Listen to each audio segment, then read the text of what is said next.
Uy, shoutout kay ano yung interview ni Jimmy Bondoc at Doris. Ay, ano bang pangalan nun? Si Sel, ewan ko. Basta, yung interview at yung anchor ng 1PH. Tangina,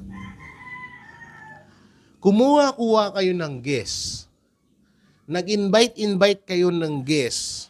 Tapos lahat ng itatanong nyo, kayo lang din naman yung sasagot. Eh mga putang ina nyo, di sana hindi nyo na in-invite.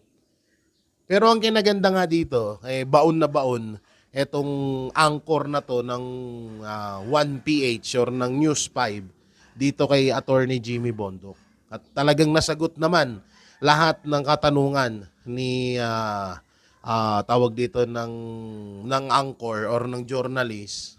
Yung mga katanungan niya, nasagot naman ng maayos ni Attorney Jimmy Bondoc.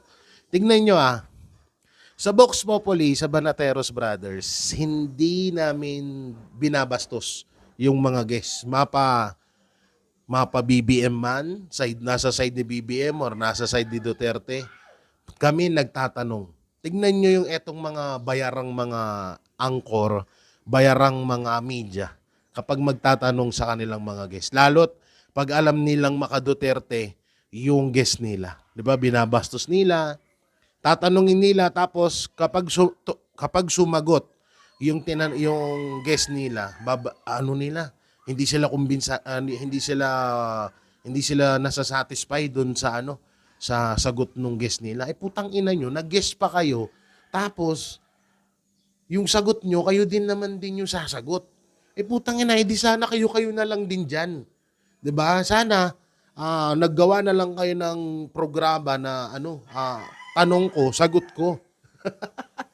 Puta ina kasi walang kwenta eh. Nagtanong ka, sinagot mong guess mo, tapos ayaw mong paniwalaan. Aba, ang lupit nyo, no?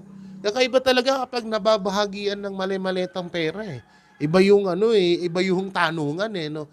At yung tanungan, walang problema sa tanungan kahit anong itanong mo. Si Atty. Jimmy Bondoc, ano yan, tawag dito, naging guest na namin yan. Kahit anong itanong mo dyan, go siya, wala siya pakialam. Sasagutin at sasagutin niya yan.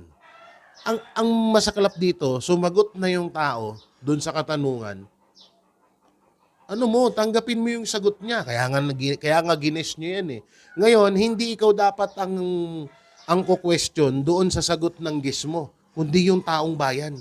Putangin na, angkor ka nga eh. Nakaintindi ka ba na angkor? Bobo.